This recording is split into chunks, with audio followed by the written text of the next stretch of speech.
அந்த இரும்பு வளையம், அதாவது கீழே இருக்க ஸ்டாண்டோட லைன் தெரியும். அப்பதான் இது பெர்ஃபெக்டா ஃபிக்ஸ் ஆயிடுச்சு. இப்போ நான் ஒண்ணுமே பண்ணல, 2 விரலால் தூக்குறேன், இந்த ஸ்டாண்டோட தூக்குது. அப்பெல்லாம் பெர்ஃபெக்டா இருக்குன்னு அர்த்தம். தூக்கும் போது ஸ்டாண்டோட தூக்கிட்டு வந்தா அது பெர்ஃபெக்டா இருக்கு, இல்லைன்னா அது பெர்ஃபெக்டா இல்ல. அந்த பெர்ஃபெக்டா இல்லாததுக்கு என்ன பண்ணணும்னா லைட்டா ப்ரெஷர் கொடுத்து உள் பக்கமா அழுத்தி லாக் பண்ணணும். அந்த லாக் பண்ணும்போது தான் உங்களால ஒர்க் பண்ண ஈஸியா இருக்கும். இதுல யாருக்கும் டவுட் இருக்குன்னா இந்த டவுட்டை சால்வ் பண்ணிட்டு நெக்ஸ்ட் கிளாஸ்க்கு போகலாம். இது டவுட் வச்சுட்டு அடுத்த கிளாஸ்க்கு போகாதீங்க.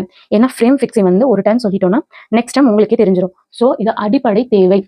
இந்த தேவை எல்லாமே பூர்த்தி பண்ணதுக்கு அப்புறம் தான் நீங்க ஸ்டிச்சஸ்குள்ள போகணும். ஏன்னா எப்பயுமே நீங்க ஸ்டாண்ட் எடுத்தீங்கன்னா ஃபர்ஸ்ட் ஒரு மூலம் செக் பண்ணணும். மூலம் செக் பண்ணிட்டு ரிங் செக் பண்ணணும். ரிங் செக் பண்ணதுக்கு அப்புறம் தூக்கும் போது ஸ்டாண்டோட வருதான்னு செக் பண்ணி பார்த்துட்டு அப்புறமா தான் நீங்க ஸ்டிச்சஸ்குள்ள போகணும்.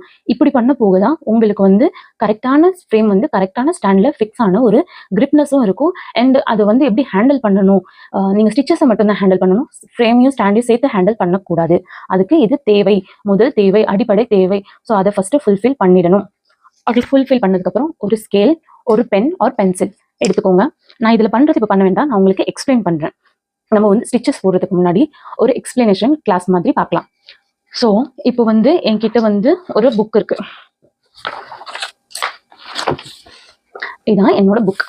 இப்போதைக்கு இது என்னோட புக் கிடையாது.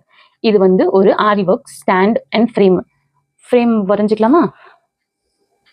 இதுதான் ஃப்ரேம். ஓகேவா?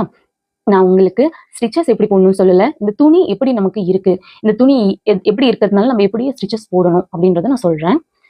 இப்போ தறி நெய்யும் போது, அதாவது நூலை வந்து நெஞ்சாதான் துணியா மாறும். அந்த துணி மாறும் போது அந்த நெஞ்சல் வந்து எப்படி போடுவாங்க, ஒரு நெசவாளர்கிட்ட கொடுத்தா அவங்க இப்படி பாகு வந்து கையால திரிப்பாங்க, இப்படி பாகு வந்து திரிச்சு ரெடி ஆகி கொடுப்பாங்க. ஸோ இந்த 2 ஃபார்மேட் அவங்களுக்கு ரொம்ப முக்கியமான ஃபார்மேட். ஓகேவா? இந்த ஃபார்மேட் வந்து இந்த துணியில வந்து சேரும் போதுதான் அது ஒரு பீஸ் துணியா மாறுது.